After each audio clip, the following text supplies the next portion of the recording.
Hello and welcome to the home of the Ghost Owl, coming back to look at our Empire of Man faction focus for Warhammer the Old World. And in the first episode we looked at some of the wacky weapons and how to build the army using the Grand Army composition. Now we're going to start digging into the units themselves, utilising exactly the same format that we used for the Dwarven Mountain Hold. So if you enjoyed that, this will be the same. And first up, we're going to take a look at the characters. So let's see what the Empire of Man has to offer. First up then, the General of the Empire. Good weapon skill, ballistic skill, initiative and leadership, but not the best wounds or attacks for this Lord level character.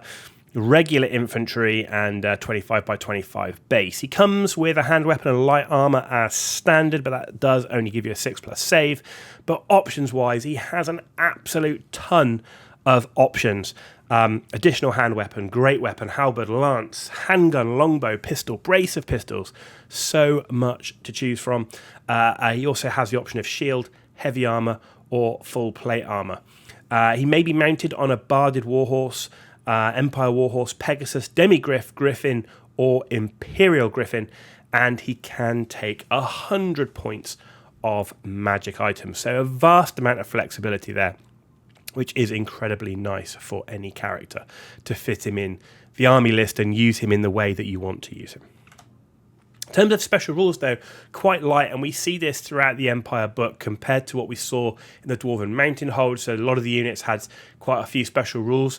We're seeing in the Empire not so much. So you've got the basic hold the line, the character in any unit, they join automatically past panic tests, and then rallying cry during the command subphase may nominate a fleeing friendly unit within command range to immediately make a rally test. So, to be honest, in most cases, I expect to take a general, and that's due to the immense flexibility of the equipment that you can have and the mounts that you can have. So you can really tailor the character to suit the rest of the army list, putting him where you want. If mounted, though, I'd prefer to go out and take him on the big Imperial Griffin. Otherwise, I would generally keep him on foot in a unit of greatswords. With regard to putting him on a horse, I prefer to take a Grand Master because I think overall he would give better benefits to the type of units you're going to put him in that case. Equipment wise, I always like to go full plate armor and shield on my Lord and General of the Army. So that gets him a 3+ armor save, which is really nice given where armor and AP sits in Warhammer the Old World. And then if mounted, in most cases I'd probably be opting to take a lance. Magic item wise, it's very dependent upon role. Like if you're going to put him on foot in a unit of greatswords, you might not want to fork out, maybe give him a little bit of extra survivability, or maybe give him a cheap magic weapon. But if I'm going to put him on an Imperial Griffin, I'm going to go all out, and we're going to take the Rune Fang.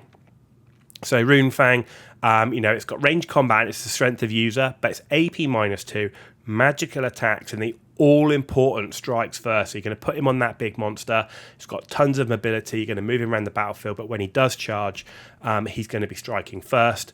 And then on top of that, one of the weaknesses with the Empire units is they don't have great strength, but he's going to always wound on 2+, which is really going to mitigate. So it means you can take him up against some really tough units and get that strikes first and the always wound on 2+, and then add the attacks of the Imperial Griffin on top of that, which is really, really nice.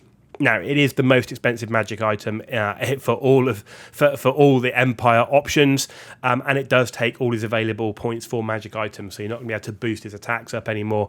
But to be honest, it's a pretty good combo, but you are going to pay a vast amount of points for it, right? It's really, really expensive, but a huge amount of fun to use at the same time. So for me, something that I sometimes like to do, but if I am going to be doing that, I am going to be aware that it's going to take a huge amount of points out of the rest of my army list and going to reduce what I can take. So next up is the Captain of the Empire. Basically very similar to the General, as we've seen in the Dwarven Mountain Holds with the Thane. Same base size, same troop type, same equipment options, same mount options with the exception of the Imperial Griffin. So you can take a regular Griffin with a captain, but you cannot take an Imperial Griffin. And as we saw in the first episode, he can become a battle standard bearer for 25 points, which I think often is going to be quite useful within an Empire army with some of their stats. And he's able to take 50 points of magic items as opposed to the 100 that the general gets. Overall, same special rules. If taking a captain in most army lists, as I said, I'd probably take him as a battle standard bearer.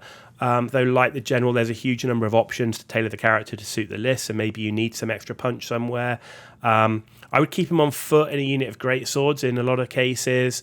In a cavalry-focused army, you could also mount him on a horse in a unit of inner circle knights. But there are other options with your Grandmaster and Chapter Master for knights. So to be honest, the captains generally, I feel like they are most suited in infantry units. Equipment wise, you can go that full plate armor and shield again, like the general, get into 3+ armor save, and if you were going to mount him, then often I would take the lance.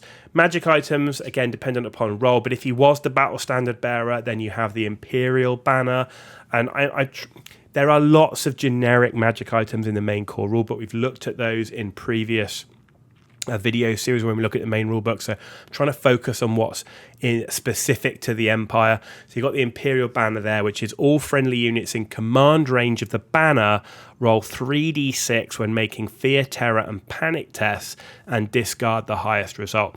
Now this is the most expensive Empire banner, but if you're going to take a battle standard bearer, you might as well give him the banner that most of your other standard bearers can't take. It's got a nice aura of effect, which is good with that command range. An Empire leadership isn't the highest. It's not the worst, but it's certainly not the highest. So anything you can do to help with that, dealing with fear in particular, dealing with the panic tests, is incredibly useful. So that's where I would be looking to go with that one. Next up is a Wizard Lord. As you can expect, average stats, low attacks and initiative. Again, regular infantry, and again, base size 25 by 25. Equipment-wise, a hand weapon, and does come as a level 3 wizard. You do get plenty of laws of magic to choose from, though. Being able to use battle magic, demonology, dark magic, elementalism, illusion, and necromancy. Personally, I like battle magic and dark magic, but is dependent upon how you're building your army list and wanting to use it. You can upgrade your Wizard Lord to a level 4, and they can be mounted on an Empire Warhorse, a Pegasus, or an Imperial Griffin. So a Wizard Lord can go on an Imperial Griffin, and you do get up to 100 points of magic items. So in terms of special rules, he has magical attacks and magic resistance of -1. To be honest, I expect to take a Wizard Lord in most army lists, and this is due to the way magic works in the game. I think it's really important that you have at least one level 4 wizard in an army if you can take one, and then sometimes supporting on top of that. So for me, this is especially true with the Empire. His units overall, the Empire kind of is just this average army in most cases. If you look across the army, it just kind of everything sits kind of in the middle. So they do need support, and the fact that wizards have quite a huge choice of laws allows for lots of flexibility based upon the army list composition. So you can choose those laws to fit how you like. I would keep the wizard on foot in most cases in a unit of missile state troops, though in a highly mobile cavalry focused army, he could be mounted on that warhorse instead. Generally, I wouldn't be opting to put a Wizard Lord on an Imperial Griffin. I want to be using those Griffins' attacks, but I don't want my Wizard Lord in combat in most cases. My default go-to all-comers law of magic wise, I think for Empire would be the battle magic, but there is lots of choice there, and I say dark magic can work quite well as well, but overall it just depends upon how you want to play your army, what plans you have, what units you've chosen, and how you're going to do it. So it's pretty flexible, but personally I like battle magic. Magic items I would consider Wizard's Familiar. +1 to dispel rolls, though it does not negate the double one. And also a dispel scroll is also pretty nice. Single use, but you roll an extra d6 when dispelling and you discard the lowest result. So a double one, however, is still outclassed in the art. But both of those, really making the most of being a level 4 wizard, which is negating enemy magic. So next up is the Master Mage. So this is essentially the one down from the Wizard Lord. Stats and everything pretty much the same, but starts as a level 1 wizard this time, but can choose from all the same laws, can be upgraded to a level 2, but in terms of mount, can have the Empire Warhorse and Pegasus, but cannot take the Imperial Griffin, and does have a reduced amount of points for magic items. Special rules, again, the same: magical attacks, magic resistance 1. Now, I expect to take a Master Mage in most of my army lists. So, having at least one level 2 wizard to support my Wizard Lord and provide redundancy in an army is important. This is especially true with the Empire, whose units overall have, average stats. They need that support.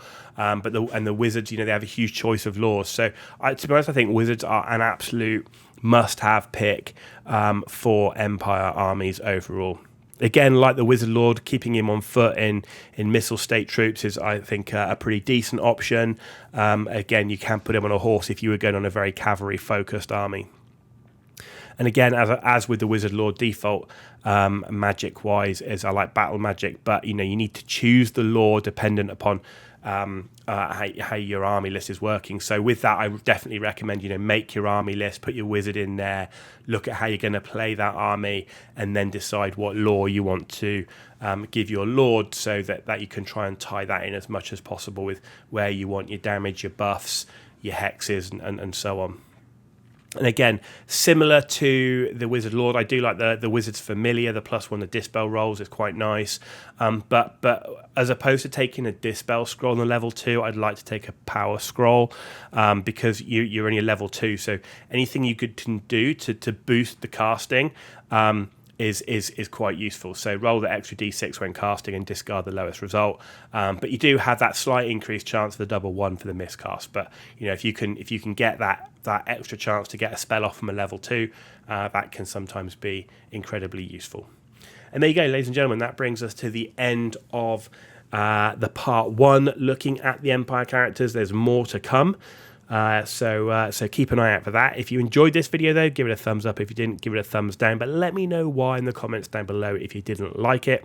And please, I reach out to you to and encourage you to subscribe if you haven't already. It's totally free for you to do it. Literally, with the click of a button. It takes a few seconds, but it's a massive, massive deal for me. So I do really appreciate it. And thank you to those that have already clicked that button. You've been watching The Ghost Hour. Tune back in as we come to part 2 of the Empire of Man's characters.